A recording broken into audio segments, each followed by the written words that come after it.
Assalamualaikum warahmatullahi wabarakatuh. Selamat berjumpa kembali bersama saya Yolanda Sari SMSC dalam mata kuliah Moneter Internasional. Pada kesempatan kali ini kita akan membahas materi mengenai krisis ekonomi atau krisis moneter internasional. Nah, munculnya krisis moneter internasional ini biasanya bisa dari jalur transmisi yang berbeda. Nah, biasanya munculnya krisis ekonomi atau krisis moneter ini bisa disebabkan oleh beberapa hal. Yang pertama adalah krisis produksi. Jadi, krisis produksi ini adalah krisis ekonomi yang bersumber dari dalam negeri. Nah, krisis ini bisa dalam bentuk penurunan produksi domestik secara mendadak dari sebuah komoditas, misalnya di sini komoditas pertanian. Contohnya komoditas pertanian ini adalah misalnya padi atau beras. Jadi, penurunan produksi pada padi atau beras itu nanti akan berakibat langsung pada penurunan tingkat pendapatan real dari petani atau buruh tani padi. Yang kedua adalah krisis perbankan. Jadi krisis perbankan ini adalah krisis yang terjadi pada bank-bank yang mengalami kolaps. Jadi dampak langsung dari fase krisis perbankan ini yang pertama adalah kesempatan kerja dan pendapatan yang menurun di subsektor keuangan. Nah, pada fase berikutnya atau pada fase kedua, krisis perbankan ini akan merambat ke perusahaan-perusahaan yang sangat tergantung pada sektor perbankan dalam pembiayaan kegiatan-kegiatan produksinya. Nah, itu biasanya hal yang menyebabkan terjadinya krisis perbankan. Yang ketiga adalah krisis nilai tukar. Jadi, krisis nilai tukar ini terjadi apabila kurs atau nilai tukar dari suatu mata uang suatu negara itu mengalami penurunan atau nama lainnya adalah depresiasi. Jadi akan terjadi depresiasi yang sangat besar yang prosesnya bisa saja terjadi secara mendadak ataupun berlangsung secara terus-menerus yang akan membentuk sebuah tren yang meningkat. Jadi nanti dampak langsung dari penurunan krisis atau penurunan nilai tukar tersebut adalah pada ekspor dan impor. Dan yang keempat adalah krisis perdagangan. Jadi krisis perdagangan ini adalah krisis ekonomi yang berasal dari sumber-sumber eksternal. Jadi sumber-sumber eksternal itu ada dua jalur utamanya, yakni jalur perdagangan dan juga jalur arus modal atau investasi. Nah, kalau dalam jalur perdagangan itu sendiri ada juga dua subjalurnya, yakni jalur ekspor dan juga jalur impor. Nah, jalur ekspornya ini misalnya terjadi pada ekspor barang. Jadi, suatu krisis bagi negara eksportir itu akan terjadi apabila terjadi penurunan yang signifikan terhadap komoditas yang ada pada negara eksportir. Nah, kalau dalam hal impor, kenaikan harga dunia yang signifikan atau terjadinya penurunan secara tiba-tiba dalam jumlah yang besar dari persediaan dunia untuk komoditas yang diperdagangkan di pasar global, itu akan menyebabkan suatu krisis ekonomi yang serius bagi negara-negara importir. Nah, yang kelima adalah krisis modal. Jadi krisis modal adalah suatu pengurangan modal di dalam negeri dalam jumlah yang besar atau penghentian bantuan serta pinjaman luar negeri. Jadi contohnya, krisis ini terjadi pada negara-negara yang sangat tergantung pada utang luar negeri. Misalnya negara-negara yang berada pada benua Afrika dan Asia Tengah. Jadi mereka akan sangat bergantung pada utang luar negeri. Apabila utang luar negerinya macet karena krisis yang terjadi secara internasional, maka akan terjadi krisis modal pada negara tersebut. Berikut adalah sejumlah krisis moneter internasional atau krisis ekonomi yang terjadi di dunia.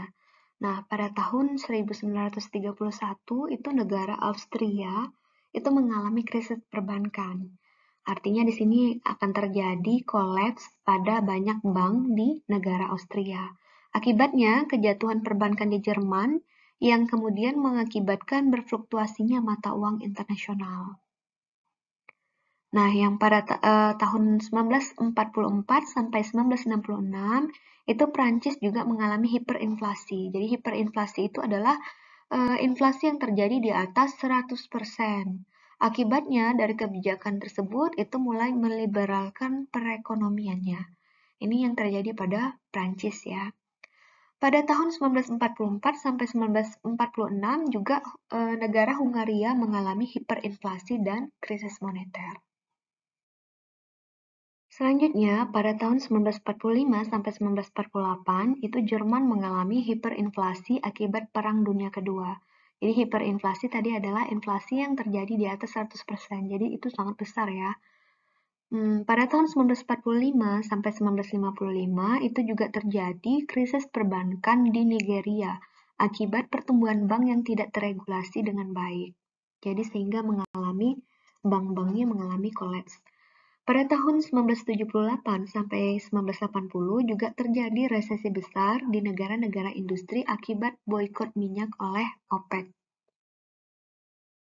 Selanjutnya, awal tahun 1980 juga terjadi krisis dunia ketiga yang ditandai dengan banyaknya hutang dari negara dunia ketiga yang disebabkan oleh oil booming pada tahun 1974. Jadi ini adalah termasuk krisis modal ya, jadi dia sangat bergantung pada hutang luar negeri yang kita pelajari tadi. Tahun 1982 terjadi krisis hutang di Meksiko yang menular ke negara Amerika Latin seperti Argentina, Brasil, dan Venezuela. Jadi sama ya, krisis hutang ini termasuk juga ke dalam krisis modal. Nah, pada tahun 2007 hingga 2008 terjadi krisis keuangan yang melanda Amerika Serikat. Nah, krisis keuangan yang melanda Amerika Serikat ini nanti imbasnya kepada perekonomian secara global, termasuk di Indonesia. Jadi di Indonesia pada tahun 2008 juga mengalami krisis ekonomi atau krisis moneter. Namun, krisis moneter yang terjadi pada tahun 2008 itu tidak berlangsung lama, hanya berlangsung sekitar 1 tahun. Jadi sangat berbeda dengan krisis yang terjadi pada Indonesia pada tahun 1997 atau 1998. Selanjutnya kita akan membahas krisis kepercayaan terhadap US dollar atau krisis moneter yang terjadi di Amerika Serikat tahun 2008 dan 2009. Jadi krisis keuangan atau krisis moneter ini awal mulanya diakibatkan oleh perbankan yang bernama Lehman Brothers yang berada di Amerika Serikat itu mengalami kebangkrutan akibat keserakahan bank tersebut dalam memberikan kredit perumahan terhadap nasabahnya. Jadi, hal tersebut bermula pada tahun 2001. Jadi, Bank Sentral Amerika Serikat atau yang kita kenal dengan nama The Fed itu menurunkan suku bunga acuannya menjadi 1%. Nah, kebijakan tersebut dimaksudkan untuk menjalankan perekonomian Amerika Serikat yang sedang lesu pada tahun tersebut. Nah, penurunan suku bunga ini juga diikuti oleh suku bunga kredit perbankan yang diharapkan nantinya menjadi stimulus bagi masyarakat Amerika Serikat. Nah, Bank Lehman Brothers itu memanfaatkan rendahnya suku bunga yang diterapkan oleh bank sentral ini dengan mulai memperkirakan keuntungan yang akan mereka peroleh dengan berinvestasi di pasar real estate. Nah, seperti perkiraan mereka dalam jangka 5 tahun mendatang, itu pinjaman mereka mencapai miliaran dolar itu mengalir ke pasar real estate. Nah, dengan pinjaman tersebut itu mengubah Lehman Brothers yang awalnya hanya berupa perusahaan kecil itu menjadi bank investasi terbesar keempat di Amerika. Nah, pasar perumahan pun di Amerika Serikat memang sedang berkembang itu sejak tahun 2001. Nah, dengan meningkatnya keuntungan yang diperoleh Lehman Brothers, maka Lehman Brothers ingin meningkatkan pendapatannya lagi dengan menyalurkan KPR kepada masyarakat yang berpenghasilan rendah maupun tidak tetap. Nah, inilah yang disebut dengan subprime mortgage. Inilah awal mula permasalahan subprime mortgage ini. Nah, meskipun kemungkinan kredit macetnya juga tinggi, jadi Lehman Brothers tahu kalau kemungkinan kredit macetnya tinggi karena nasabahnya memiliki penghasilan rendah ataupun tidak tetap. Namun, mereka tetap melanjutkan KPR-nya dengan alasan bahwa jika masyarakat nantinya tidak mampu membayar rumahnya, maka rumahnya akan disita dan menjadi aset dari Lehman Brothers. Sehingga rumah tersebut pun nantinya akan dijual kembali ke perseroan. Namun, perkiraan mereka ternyata tidak sesuai dengan kenyataan. Nah, The Fed atau Bank Sentral Amerika Serikat itu menaikkan suku bunga acuannya pada tahun 2004 dengan tujuan mengendalikan inflasi. Nah, pada tahun 2004 di Amerika Serikat itu sedang terjadi inflasi, sehingga The Fed menaikkan suku bunganya pada tahun 2004 untuk mengendalikan inflasinya. Nah, naiknya suku bunga acuan ini mempengaruhi secara langsung kenaikan bunga dan cicilan KPR. Dampaknya apa? Masyarakat dengan kategori subprime mortgage tadi adalah golongan pertama yang menyatakan tidak sanggup untuk membayar cicilan KPR mereka. Nah, bank yang sudah terlanjur membangun properti dalam jumlah yang besar itu harus mengalami penurunan permintaan. Karena apa? Karena bunga KPR tidak lagi murah. Nah, dikarenakan jumlah properti yang disita oleh bank banyak dan banyak pula yang belum terjual, maka harga properti di Amerika Serikat pun menjadi turun. Nah, nyatanya penurunan harga ini ternyata menyebabkan efek yang mengerikan.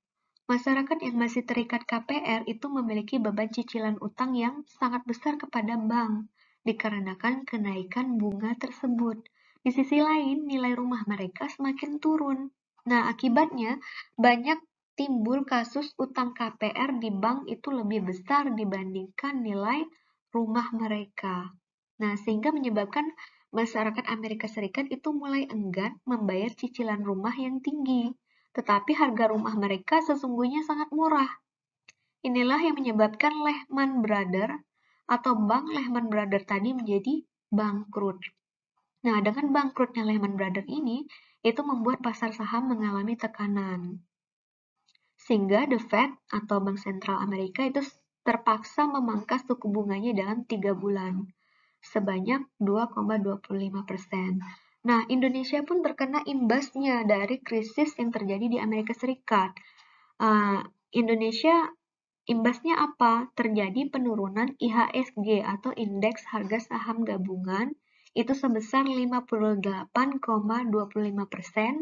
dari awal tahun 2008 hingga November 2008. Akibatnya apa nih?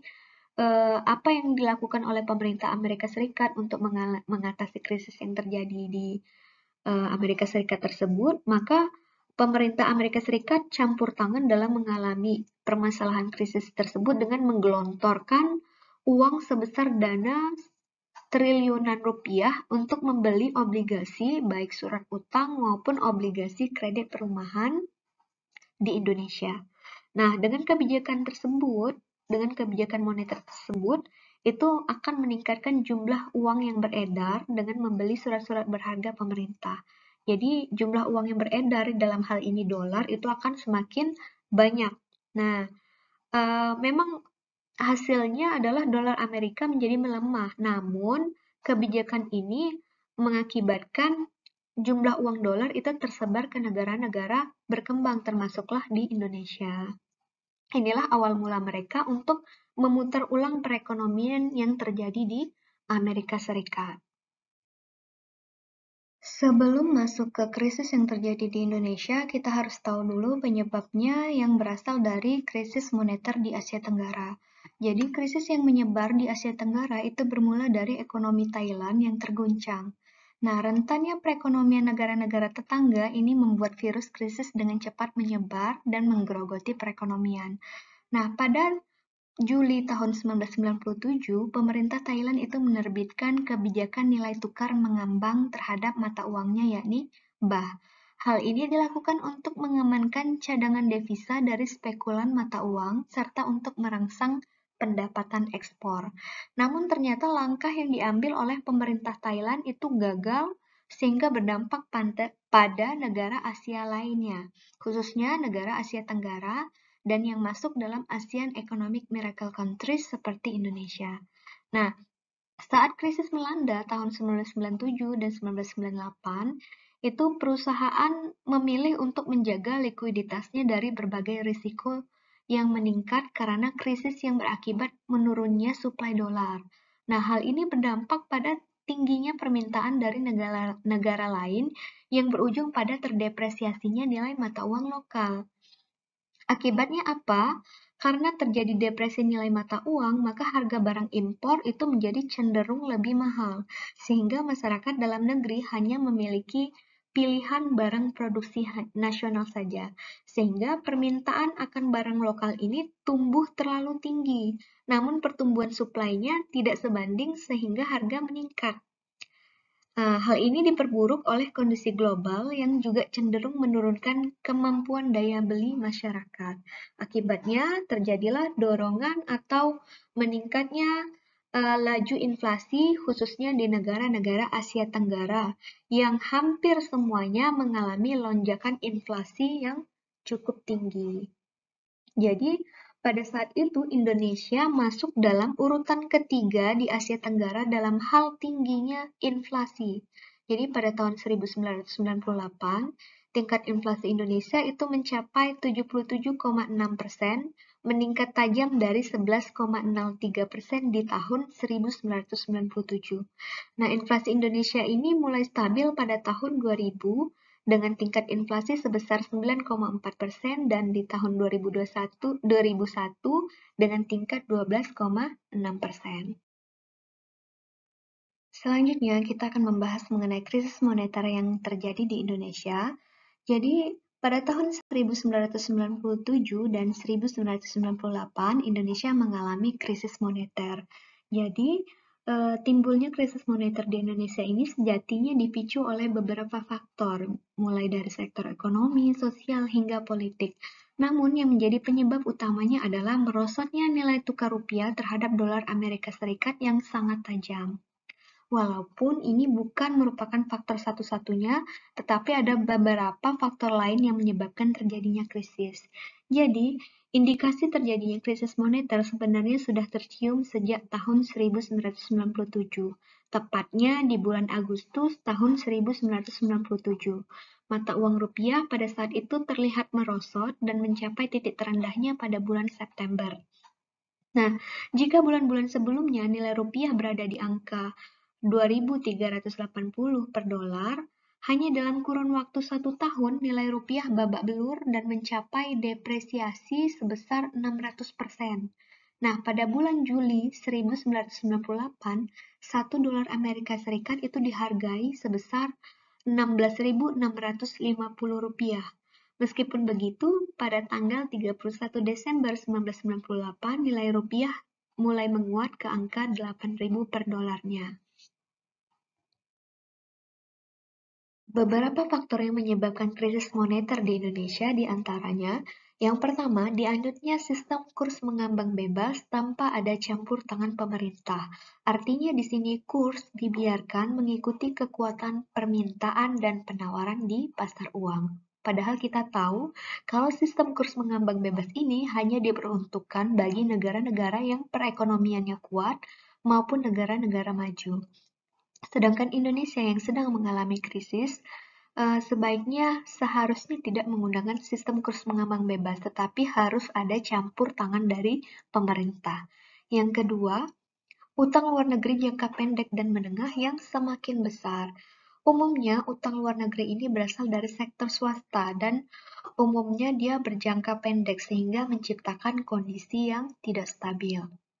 Dan yang ketiga, kebijakan fiskal dan moneter yang tidak konsisten, seperti ketidakmampuan pemerintah dalam mengontrol inflasi, serta lemahnya sistem perbankan yang ada di Indonesia. Yang keempat, defisit neraca berjalan yang semakin besar.